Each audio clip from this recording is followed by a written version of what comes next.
Good morning, and welcome to your morning cereal.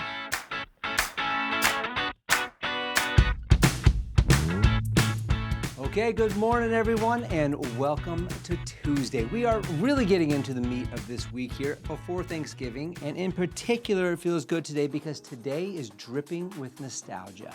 It is Mickey Mouse's birthday. Ah, shucks. The little guy who raised generations and taught us optimism, and he looks really good in little red shorts. Well, Mickey was born on this date in 1928, and he's been smiling through recessions, through space races, through politics, and yes, those Wi-Fi outages ever since. So if you're feeling stressed today, channel your inner Mickey and just whistle your way through it. All right, well, our quote provider today can be found on the Disney Channel, and we're still waiting on that new Loki season. Owen Wilson once said, quote, "You can't beat the experience of being yourself." End quote. Now that's pure Owen, calm and cool, right? It's a reminder that authenticity wins every time, even if your story arc takes a few wow moments to unfold.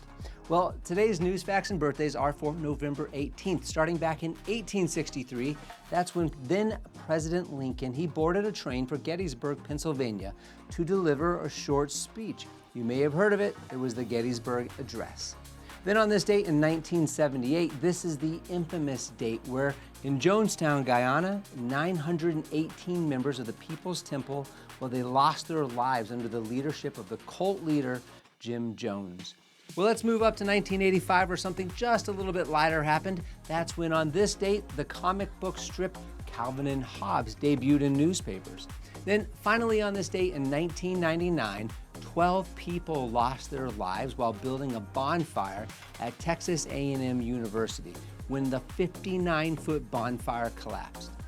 All right, on to bigger, better things. Happy birthday to you. Today is yours. You share it with Owen Wilson, right? The actor, screenwriter from right here in Dallas, Texas. He's 57 today. And finally, the guitarist from Metallica, Kirk Hammett. He's 63 today. And you'll remember this one, the number one song on this date back in 1990 was With Arms Wide Open by Creed. Now this song, it hit number one on the Billboard Hot 100 and it became an anthem for new beginnings. And as you might remember, Scott Stapp, he wrote it after learning that he would soon be a father. And I have to say, it does hit a bit differently when you have kids, wanting to give them everything and hoping that you're up to the challenge. Great song. All right, well, let's keep arms and minds wide open for our book review. We are reading through Mel Robbins' The Let Them Theory. And today we begin chapter 10, How to Make Comparison Your Teacher. Now, in this section of the Let Them Theory, Robin reframes the comparison as a mirror, okay? Not as a monster. She says we spend so much time resenting others' success that we forget it's actually a clue about our own desires. Quote, comparison is feedback, she writes, not a verdict, end quote. Now, when you feel envy, Robin suggests asking, what does this person have that I wish I had?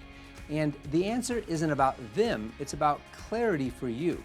That small mindset shift turns jealousy into curiosity. She calls it, quote, emotional redirection, taking the sting out of envy by translating it into action for you. Now, Robbins also reminds us that comparison is unavoidable, right? It's how our brains work, it's how our brains learn, okay? The problem isn't the act itself, it's the judgment that's attached to it. So instead of, why not me? She encourages the question, what can I learn from them? And she closes this by saying, comparison can only teach when you view it through self-compassion, right? We're not supposed to have the same timeline as other people, but we are meant to have the same curiosity. Okay, here's your Tuesday takeaway. Use comparison as a compass, not a cage. So, on Mickey Mouse Day, his birthday, take a page from his playbook. Stay curious, stay cheerful, and keep reaching for the stars. Hey, thanks for starting your day with morning cereal, and as always, have a fantastic day. Don't forget to follow and subscribe to the Morning Cereal podcast on the One Life Live It channel. You can find more episodes and videos by visiting our YouTube channel and the website at Sean Inglis and at SeanInglis.com, where you can also follow our other podcasts, the Mr. and Mrs. English podcast and the Life Happens podcast. In these other podcasts, we'll dive deeper into everyday issues, self-improvement and well-being, business and finance, and we welcome special guests too. So join us. It'll be a good time, I promise. Thanks again for listening. Have a fantastic day, and we'll see you tomorrow.